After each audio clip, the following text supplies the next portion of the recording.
Last topic यही बचा था, वैलेंस वैलेंसी कल कर लिया था। तो क्या होता है वैलेंस? आउटर मोस्ट सेल में जितने इलेक्ट्रॉन है उसको वैलेंस कहा जाता है। वैलेंसी क्यों लूज गेन करते हैं, क्या जरूरत पड़ जाती है? लूज गेन होते ही क्यों है? स्टेबिलिटी के लिए, ऑक्टेट्स को पूरा करने के लिए। तो आज का टॉपिक है, बस यही लास्ट बचा हुआ है आइसोटॉप और आइसोबार। इससे भी क्वेश्चन आएगा 1 से 2 मार्क्स का, 1 मार्क या 2 मार्क का, वो भी 100%।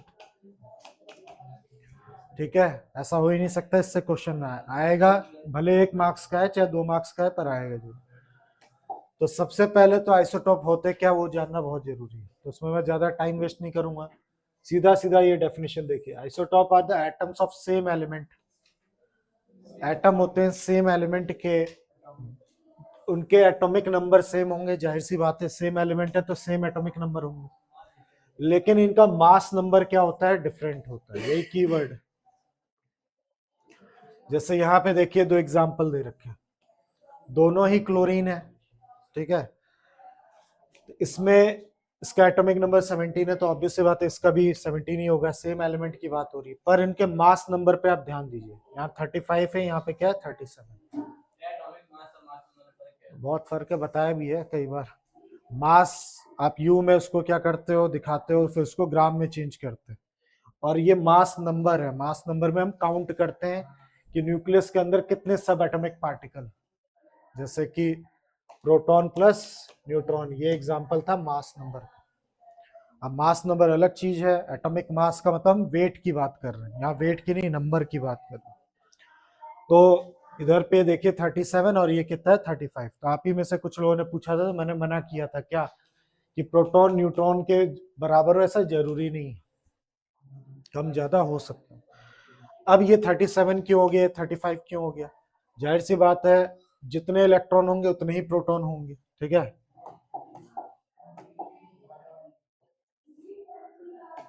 क्लोरीन था, एक में क्या लिखा हुआ था 35, और एक में कितना 37, नीचे कितना 17 तो होगा ही होगा। तो सवाल उठता है कि ऐसा कैसे हो गया भाई, ये क्या हो गया? तो सबसे पहले डिकोड करिए इनके कितने इलेक्ट्रॉन है, कितने प्रोटॉन है, ये सब चीजें। पहले तो मास नंबर का फॉर्मूला क्लियर होना चाहिए, नंबर ऑफ क्या, proton plus number of neutron, ठीक। तो इलेक्ट्रॉन कितने होंगे, प्रोटॉन कितने होंगे और न्यूट्रॉन कितने होंगे, ये हमें फाइंड करने हैं दोनों केस के। तो कितने इलेक्ट्रॉन होंगे इसके, जो एटॉमिक नंबर होता है, ठीक है, वही क्या किसको रिप्रेजेंट करता है, एटॉमिक नंबर, याद है? एटॉमिक नंबर किसको करता है, Z से हम क्या करते हैं, नंबर ऑफ प्रोटॉन को। तो अगर ये स्टेबल है, यानी मेरा कहने का मतलब इस पर कोई चार्ज नहीं है, तो नंबर ऑफ प्रोटॉन्स किसके बराबर होते हैं, नंबर ऑफ इलेक्ट्रॉन के बराबर होते हैं। तो यानी इलेक्ट्रॉन कितने होंगे 17, और प्रोटॉन भी कितने होंगे 17। अब सवाल उठता है कि फिर न्यूट्रॉन कितने होंगे। तो अब फॉर्मूला बोलो चाहे कॉन्सेप्ट बोलो, वही चीज है। मास नंबर में से क्या करना है आपको, एटॉमिक नंबर को क्या कर देना है। हाँ हाँ बोलिए।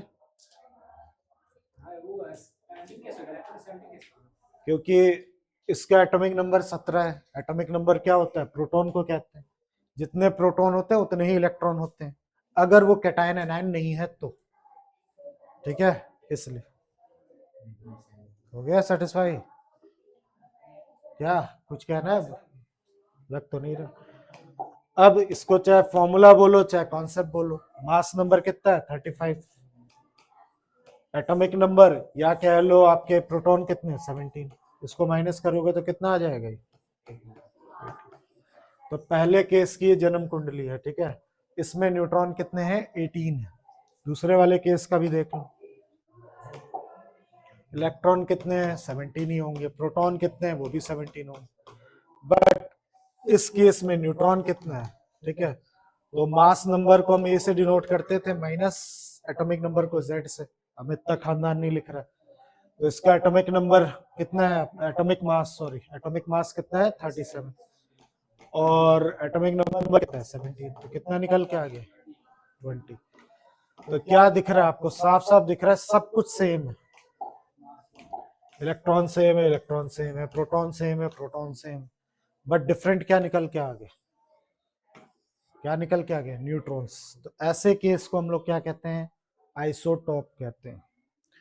तो ऐसे एलिमेंट जिनके सेम एटॉमिक नंबर हो, ठीक है, या सेम ही एलिमेंट होते हैं बट उनके क्या होते हैं, न्यूट्रॉन्स अलग अलग होते हैं, या कह लो मास नंबर क्या होते हैं, अलग अलग होते हैं, तो उसको हम क्या कहते हैं, आइसोटॉप कहते हैं।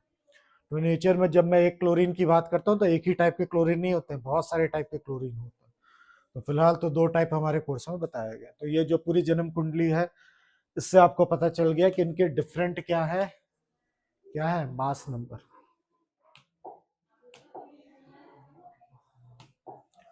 वही चीज यहाँ लिखा है, तो हमने भी ये सॉल्व करके देख लिया ये सारी चीजें, कितने प्रोटॉन है, कितने न्यूट्रॉन है, कितने इलेक्ट्रॉन है, सब कुछ। ठीक है, क्या हुआ, मेरे से पूछो, उसको क्या कंफ्यूज करो। हाँ, वो तो नंबर गिन रहे हैं, यहाँ कितने लड़के हैं वो गिन रहा हूँ कि उनका वेट गिन रहा हूँ। अब इस हिसाब से तो तुम दोनों को लड़का ही नहीं मानोगे, तुम दोनों 35-30 किलो के। मैं यहाँ बात कर रहा हूँ, अब इनका कंफ्यूजन क्या था कि 17 कैसे हो गया, जब इलेक्ट्रॉन का वेट नहीं है, यही बोल रहा हूँ ना कि बहुत कम वेट है उसका, ठीक है, तो उसको क्यों गिन रहे हो, तो क्यों काउंटिंग में वेट्स का क्या लेना देना, या तो काउंटिंग में अब मैं बोलूँ कितने बॉयज हो तो ऐसे ही काउंट करो, भले वो पतले दुबले कैसे भी, तो आप पता नहीं क्यों कंफ्यूज हो रहे हो। हम यहाँ नंबर की बात कर रहे हैं, number of electron, number of proton, number of neutron की बात कर रहे हैं, वेट की बात नहीं कर रहे। क्लियर कर लो अपनी बात। इसी तरीके से हाइड्रोजन भी नेचर में एक टाइप के नहीं, 3 टाइप के होते हैं। कौन कौन से, कौन कौन से, ये इंपॉर्टेंट है, टेस्ट में आ सकता है, ठीक है, आ सकता है, क्या आएगा, इतने बच्चे अलग अलग स्कूल को देखना, किसी न किसी में फंसेगा। अब मैं ये नहीं कह सकता केवी में आएगा, APS 1 में आएगा, APS 2 में आएगा, DPS में आएगा, LPS में, सारी प्रजाति बैठे हो यहाँ पर, ठीक है। तो इन सब को देख सकते हो, हाइड्रोजन है, अब जाहिर सी हाइड्रोजन है तो एटॉमिक नंबर तो सबका सेम ही मिलेगा, और सबका मास नंबर क्या है, अलग अलग है, ठीक है। पहले वाले में 1, दूसरे में 2, इसमें 3। तो पहले वाले को हम क्या नाम देते हैं, प्रोटियम बोलते हैं इसको, ठीक है, क्या होता है, प्रोटियम। दूसरे वाले को हम क्या कहते हैं, डाइट्रियम कहते हैं, क्या कहते हैं, डाइट्रियम, इसको डी से डिनोट किया जाता है। तीसरे वाले को हम क्या कहते हैं, टाइट्रियम कहते हैं, इसको टी से डिनोट किया जाता है, ठीक है। कोई दिक्कत, तो पूछ सकता है कि हाइड्रोजन के आइसोटॉप के नाम बताइए, तो आप प्रोटियम, डाइट्रियम, ट्राइट्रियम, ये हो सकता है। 1 मिनट का टाइम दे रहा हूँ, मुझे बताइए पहले केस में कितने नंबर ऑफ न्यूट्रॉन है वो फाइंड करके दिखाइए, दूसरे में कितना है, तीसरे में कितना है, जल्दी से बताइए सब। 1 मिनट का टाइम है आपके पास, ठीक है, बताइए, बताओ चलो। पहले वाले में कितने न्यूट्रॉन हैं, क्यों, कैसे पता आपको,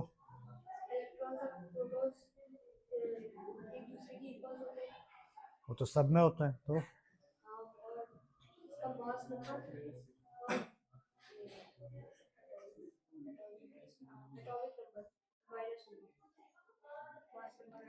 ये बोल रहे हैं कि न्यूट्रॉन निकालने का तरीका है, मास नंबर में से क्या कर दीजिए, एटॉमिक नंबर माइनस कर दीजिए। तो पहले वाले केस में मास नंबर कितना है, 1, एटॉमिक नंबर कितना है, 1, तो आंसर क्या है, 0। दूसरे वाले में क्या हो जाएगा भाई, 2 - 1 करो कितना, 1 आ जाएगा। तीसरे वाले में कितना आ जाएगा, 2। तो आप देख सकते हो सेम ही एलिमेंट है, सेम ही एटम्स है, बट इनके डिफरेंट डिफरेंट क्या है, न्यूट्रॉन्स है, जिसकी वजह से उनका मास नंबर अलग अलग आ रहा है, ठीक है, ऐसे, ठीक है। और प्रोटॉन इलेक्ट्रॉन सेम रहेंगे। क्या, कोई दिक्कत है क्या, दूसरों क्यों कंफ्यूज कर रहे हो तुम,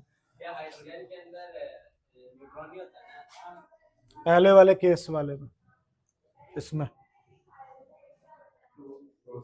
बाकी 2 केस में होता है, और मैं पढ़ाते हुए बोल चुका था मैं कि हाइड्रोजन के 3 टाइप होते हैं, उसमें से हम पहले वाले की बात कर रहे हैं, इसमें न्यूट्रॉन नहीं होता। यही एक लौता ऐसा एलिमेंट है जिसमें न्यूट्रॉन नहीं मिल रहा।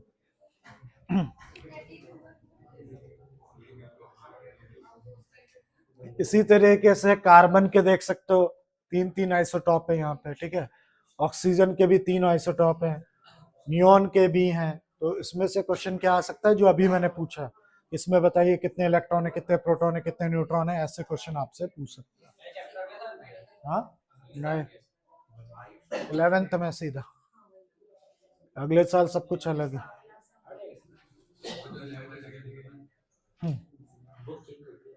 इनकी फिजिकल प्रॉपर्टी के बारे में थोड़ी सी बात कर लेते हैं।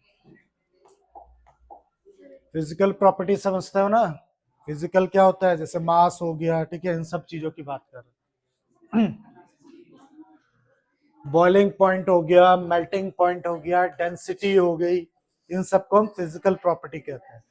इसमें भी एक क्वेश्चन बना सकते हैं टीचर्स, पूछेंगे कि आइसोटॉप के डिफरेंट क्यों, physical property slightly different different क्यों होती है, तो उसका आंसर सीधा सीधा बताना, क्योंकि इनका ये देखो मास क्या होता है वो डिफरेंस होता है। बड़ी क्लास में जाओगे तो आपको पता चलेगा जितने भी फिजिकल प्रॉपर्टी होती है वो डिपेंड करती है मास पे, ठीक है, मास, ठीक है। जैसे मैं हैवी हूँ, 95 96 केजी चल रहा है, उनका 33 चल रहा है, तो हमारे मास अलग अलग, तो हमारी फिजिकल प्रॉपर्टी भी अलग अलग दिख रही होगी आपको साफ साफ, ठीक है। वो फास्ट है, दौड़ेंगे तो तेज दौड़ सकते हैं, मैं थोड़ा धीरे दौड़ पाऊंगा। वो ऐसे ही क्वेश्चन बन सकता है कि आइसोटॉप की अलग अलग फिजिकल प्रॉपर्टी क्यों होती है, जैसे क्लोरीन 2 है तो उनकी फिजिकल प्रॉपर्टी क्यों अलग है, उनका मेल्टिंग पॉइंट और बॉइलिंग पॉइंट अलग अलग क्यों है, स्लाइटली, ज्यादा डिफरेंस नहीं होता है, बस स्लाइटली डिफरेंस क्यों है। तो आंसर डाल देना, क्योंकि प्रॉपर्टी, फिजिकल प्रॉपर्टी किस बात पर डिपेंड करती है, मास पे डिपेंड करती है। किस पे डिपेंड करती है, mass, because they have slightly different atomic mass. ये इसका की आंसर है, ठीक है, कोई दिक्कत। तो आइसोटॉप के फिजिकल प्रॉपर्टी, फिजिकल में आ जाता है density, melting point, boiling point और भी चीजें।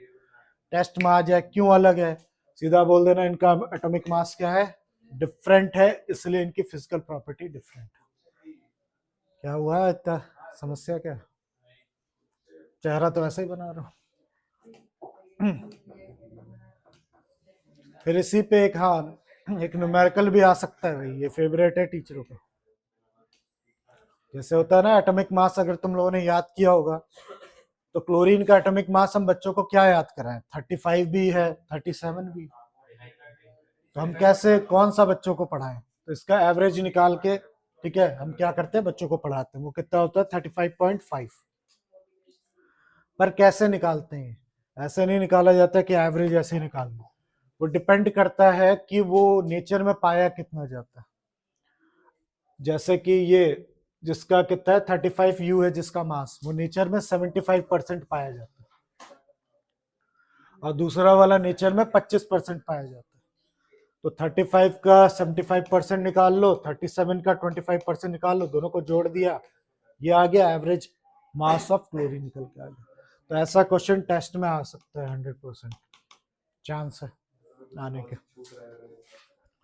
मैं फिर रिपीट कर रहा हूँ, ये कहाँ से आया, ये नेचर में कितना परसेंट पाया जाता है क्वेश्चन में दिया रहेगा, आपको उस हिसाब से उसका परसेंट निकाल के ऐड कर देना बस।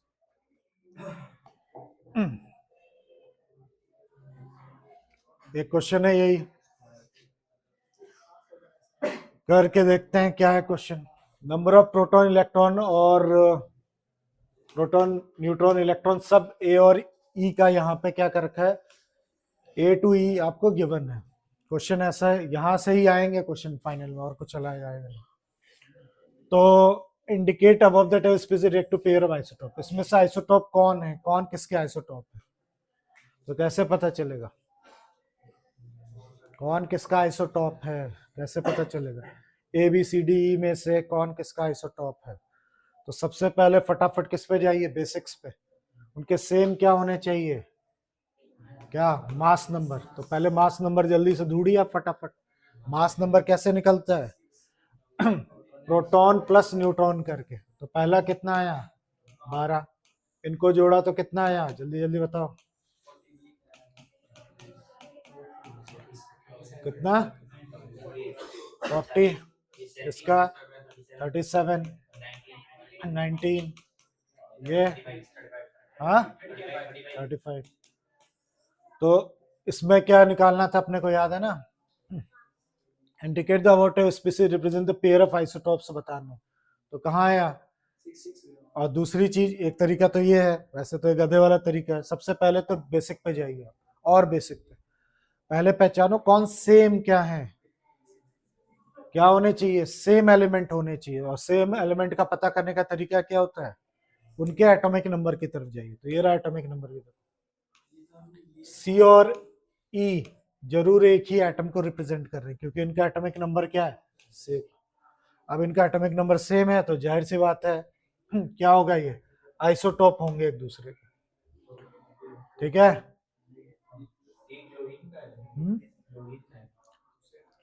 याद है मैंने क्या कहा था, फिर से रिपीट कर रहा हूं, जिनके क्या था, बोलो बताओ किसको कहते थे आइसोटॉप, क्या डेफिनेशन थी, जिनका एटॉमिक नंबर क्या होगा, सेम होगा, और डिफरेंट क्या होंगे, मास नंबर। तो बस इनके एटॉमिक नंबर सेम है, मास नंबर निकालोगे तो डिफरेंट आ ही रहे थे, देखा ही था आप।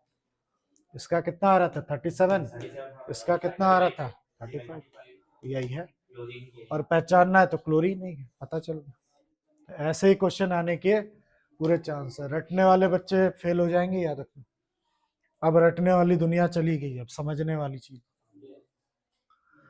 कोई झूल झूल के रट के जाएगा तो नहीं कर सकता। एक और क्वेश्चन है यहाँ पे, एक्स और वाई दो एटॉमिक स्पीसीज हैं, प्रोटॉन और न्यूट्रॉन वगैरह सब दे रखा है इसके, ठीक है। What is the relation between two species and which element और द एलिमेंट विच रिप्रेजेंटेड, ये बता रखा है। पहले तो ये क्या इंडिकेट कर रहे हैं वो बताइए। तो दोनों एक्स का प्रोटॉन भी उतना ही है, वाई का भी प्रोटॉन उतना ही है, यानी दोनों का सेम क्या है, एटॉमिक नंबर होगा। डिफरेंट क्या है, ये 12 है और ये कितना है 14। डिफरेंट क्या है इसके, मास नंबर।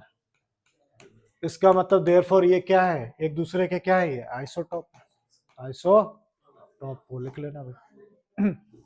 फिर पूछ रहा है कौन ये एलिमेंट किसको रिप्रेजेंट करता है, 6 किसका होता है, कार्बन का। बस हो गया कहानी, देख लीजिए। और ये NCERT question very very important, मुझे लगता है किसी ना किसी के पेपर में ये आएगा। डीपीएस वगैरह में ज्यादा देखा है, एपीएस 1, एपीएस 3 और डीपीएस। मैं बोल नहीं रहा हूँ कि बाकी में नहीं आएगा, ठीक है, ऐसा कुछ नहीं कहा। और ना आने का कोई चांस ही नहीं है क्योंकि एनसीईआरटी बुक का क्वेश्चन है तो इंपॉर्टेंट होगा ही एनसीईआरटी। तो नेचर में ये वाला दो ब्रोमीन है, आप देख सकते हो, 79 वाला, एक 81 वाला। तो नेचर में ये 79 वाला 49% पाया जाता है और ये वाला कितना पाया जाता है, 50% पाया जाता है। तो एवरेज एटॉमिक मास ब्रोमीन का कैलकुलेट करके बताइए, यह है क्वेश्चन। तो इसका मास कितना था 79, उसका 49% निकाल दो आप, प्लस इसका मास कितना 81, ठीक है, इसका कितना परसेंट है 50.3%, दोनों को प्लस कर दो, आगे आंसर। आंसर देख लीजिए यहाँ पे, वही किया, दोनों को प्लस कर दिया। हार्ड है इजी है, हार्ड है इजी है, रिएक्शन दो, कोई बोल ही नहीं रहा अजीब से। एक और एनसीईआरटी क्वेश्चन, एक एलिमेंट एक्स है, कंटेन करता है 2 आइसोटॉप, ये रहे, दोनों का देख सकते हो बेस सेम है, 8 है। एवरेज इसका खुद ही दे दिया इसने, अभी पहले वाले क्वेश्चन में एवरेज निकालने के लिए कहा था और यहाँ पे एवरेज दे दिया। अब बता रहा है कि बताओ कि नेचर में कितना कितना परसेंट ये होगा। पहले क्वेश्चन में नेचर में कितने कितने परसेंट थे वो दे रखे थे, इस केस में क्या दे रखा है, वो आपका पहले ही दोनों का एवरेज दे दिया, नेचर में कितने परसेंट ये पाए जाते हैं ये पूछ रहा है। तो तरीका वही है, ये डाटा याद रखना, मैं बोर्ड पे जा रहा हूँ। डाटा याद रहेगा ना, आगे बोलूं, लिख लो। 16 18 है और टोटल कितना है 16.2। तो एक क्या था 16, दूसरे में 18 था, ठीक है। टोटल इनकम मास कितना था, एवरेज, एवरेज था, याद रखना एवरेज 16.2। अब सवाल है ये नीचे में कितना परसेंट पाया जाता है, ये कितना परसेंट पाया जाता है, तो आप अपने हिसाब से सेलेक्ट कर लीजिए। ये कितना परसेंट पाया जाता है x, तो ये कितना पाया जाएगा 100 माइनस एक्स। टोटल मिला के तो भाई 100 ही होते हैं। तो तरीका क्या बताया था मैंने, इसका मास इनटू इसका परसेंट प्लस इसका मास, ठीक है, इनटू इसका परसेंटेज, इक्वल टू कितना दे रखा, आंसर पहले ही दे रखा है कितना 16.2 दे रखा। अब इसको सॉल्व कर दीजिए, आपका आंसर आ गया। तो एलसीएम लेने आता ही होगा, 100 आ जाएगा, ये 16x हो जाएगा।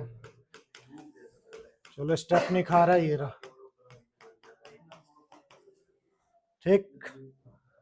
इंपॉर्टेंट क्वेश्चन है, इसको हल्के मत लेना। 18 इससे इंटू कराओगे कितना हो जाएगा 1800, इससे माइनस 18x। अब इस 100 को यहां फेंक सकते हो आप, मल्टीप्लाई कर सकते हो, ठीक है। हाँ मल्टीप्लाई, सॉरी वो पॉइंट हटाने के चक्कर में गलत कर दिया। ये रहा, इसका पॉइंट हटाएंगे नीचे कितना आ जाएगा ये, इससे क्या हो गया कैंसिल। अब 1800 है ये, 18x में से 16x किया तो माइनस 2x, और यहाँ 162 कितना आ जाएगा 0। इसको ले जाके इधर माइनस कर दो, कितना आएगा जल्दी बताइए, माइनस का, सही है, कट गया तो x की वैल्यू कितनी आ गई 180/290। तो मुबारक हो। ये वाला जो था अपना आइसोटॉप, ये वाला एलिमेंट कितना परसेंट है 90%। तो ये कितना होगा 100 माइनस एक्स कितना होता है, इतना हो जाएगा, ढूंढ लिया हमने। नेचर में 90%, कोई दिक्कत नहीं, इसको एक्स मान लो, उसको नहीं आएगा, तुम करके देखो कैसे आ जाएगा 90-10, कुछ ये इधर इधर हो जाएगा भाई,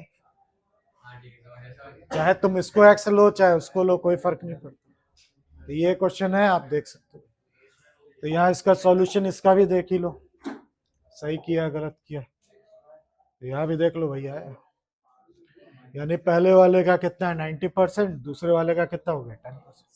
तो दो टाइप के क्वेश्चन, अब इन दोनों में से कोई एक आएगा, वो मुझे नहीं पता अभी, इतना खतरनाक नहीं वो है मेरे पास, ठीक है, क्या फ्यूचर देखने का, पर इन दोनों में से कोई एक आएगा। एक में आपको परसेंटेज दिया था और एक में आपसे परसेंटेज निकलवाया। हाँ हाँ बोलिए, क्या है कॉन्सेप्ट, किस चीज का कॉन्सेप्ट?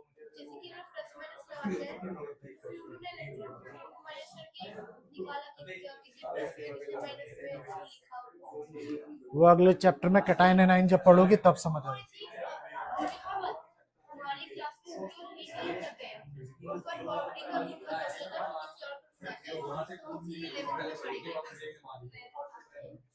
उसकी चिंता मत करो, इसका बेस्ड वाला दूसरा चैप्टर है, उसको पढ़ा लूंगा, तब तुम्हें समझ आएगा। तो मुबारक हो।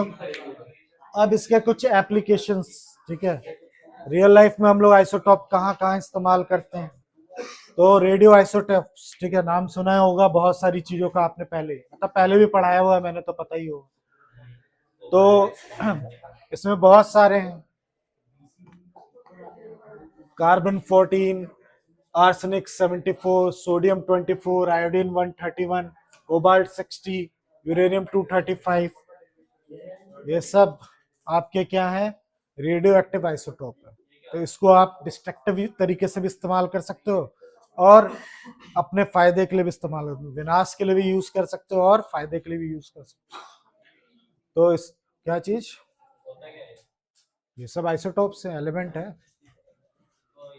रेडियो एक्टिव क्यों कहा है ये पूछ रहे हो, क्योंकि इसमें से रेडिएशन निकलती है, एनर्जी निकलती है, इसलिए जो कि हमारे लिए हार्मफुल होती, या आप उसको सही इस्तेमाल कर लो तो फायदेमंद भी हो सकती है। इसमें से रेडिएशंस निकलती रहती, याद रखना।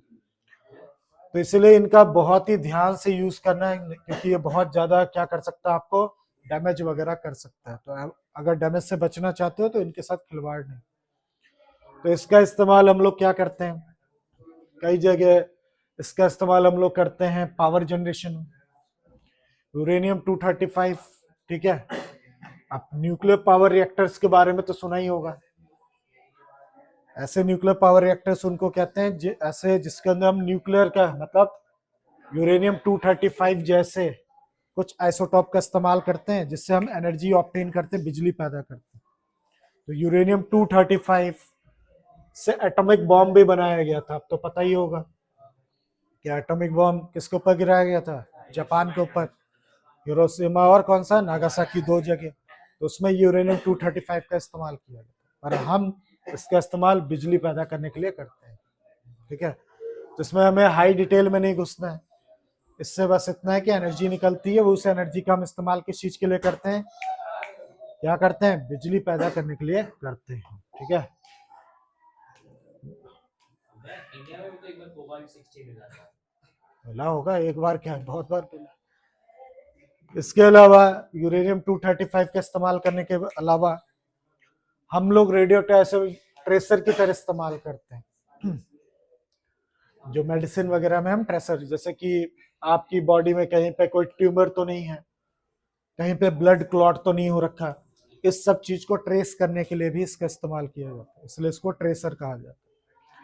तो ये लिखा हुआ small amount of low active, अब ये नहीं खतरनाक वाला नहीं डालना बॉडी में, ये सब टेस्ट फाइनल में नहीं पूछेगा, बस पूछेगा कौन सा, बस थोड़ा नॉलेज पर्पज से बता रहा हूँ।